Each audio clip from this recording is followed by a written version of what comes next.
Apple released a completely redesigned iPad Pro in November of 2018, and you want to hear from someone that has used the 12.9-inch extensively before you plop down $1,000 and up for the latest and greatest in tablet computing from Cupertino. Well, you've come to the right place. Let's get started.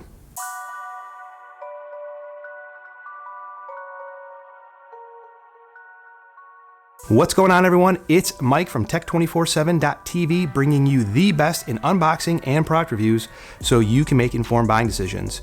Here on this channel, we do the analysis of the various bits and bytes that transcend technology only to find its way into your pocket. So if you like product review videos like this one, you should consider subscribing because we do this every week and I think you will like it. Before we dig into the details about the 12.9-inch iPad Pro, I want to take a moment to thank everyone that has watched, subscribed, listened, shared, liked the videos because it helped the channel hit an important milestone of 100 subscribers. And with that, we are hosting a 3-part giveaway, each of which are sure to make your friends very jealous. Each of these items are collectibles that come from the Apple Company Store at Infinite Loop in Cupertino. Each of the 4 shirts are designed with a unique theme and include the Apple Park campus address, an emoji kaleidoscope, Rainbow Mac, and Hello Script. Stick around to the end of the video so you can learn how to enter the contest and win. I've spent the last several weeks using a mixture of the 11 and the 12.9-inch iPad Pro as my primary computing device. I opted to keep the 12.9-inch iPad Pro over the 11-inch, unlike I had originally planned to, but this is because of the added benefit that I experienced with my use cases that really center around kind of pre-production and post-production of YouTube videos.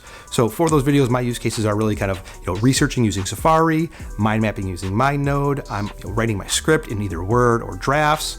Then I'm creating the thumbnails and editing them, and then finally monitoring the video performance. I can do all of this on the iPad Pro. As I work in an office with a 35-minute commute each way, I needed a computing device that would allow me to maximize each small window of opportunity that I could get. I tend to segment which computing platform I'm going to use based on how much time I have available. If I have anything less than 5 or 10 minutes, I'm probably going to be using my phone. Anything between 10 and 60 minutes, I'm going to pick up my iPad Pro. And in 60 minutes or more, I'm going to find myself at my computer. So you're probably thinking to yourself, well, why didn't you just keep the 11-inch because it's going to end up almost a couple $100 cheaper. It's a very good point, but the added screen real estate on the 12.9-inch and the larger keyboard allows me to kind of context switch from a traditional computer to the iPad Pro much more quickly, and I want to maximize as much time as I can with the computing device that I have. In addition to getting the larger screen size, I also opted for to get LTE to give me the added flexibility to work away from kind of Wi-Fi networks when I need to and on the macro cellular network. So the most surprising part of the new iPad for me is how much I find myself using the Apple Pencil in comparison to the previous generation. So it's not like I didn't have an Apple Pencil for the previous generation, nor have I have this kind of newly discovered or newly cultivated talent allowing me to kind of capitalize on the pencil itself. So it's just that using the Apple Pencil is so dead simple because it is always an arm's length away to pick up and put back. The Apple Pencil is always where I left it because of that new docking mechanism. It just clicks. So outside of these core uses, if you plan to use the iPad Pro for some type of content consumption, you're going to really enjoy it because the screen is so immersive and color accurate. And in addition, these speakers just sound great no matter what's playing on them. From a functionality standpoint, I would say my biggest disappointment is that there are so few practical applications for the USB-C port on the bottom of the iPad. I know I can go ahead and use the iPad to reverse charge my iPhone, or I could even buy another special cable to go ahead and charge my Apple Watch. I can connect it to my camera to pull image files off it, or even to mirror my display on my iPad Pro to my monitor. But there isn't a mechanism allowing me to pull video files off of my camera onto my iPad Pro. And in my experience, finding applications that have been updated to support that mirroring of the iPad in 4K has been hit or miss. Other than that, there are a few minor inconveniences, like the way that I hold the iPad Pro in my left hand. I always find myself holding it in landscape mode, and so with that, I'm covering the Face ID sensor, so I have to kind of reshift it around so the Face ID sensor can unlock. And this brings me to my final point. Despite the name, the iPad Pro is really a general purpose computing device. When you look at it comparatively speaking to the 9.7-inch iPad, yes, it's full featured, but it's not a silver bullet solution, right? Nor is it intended to be.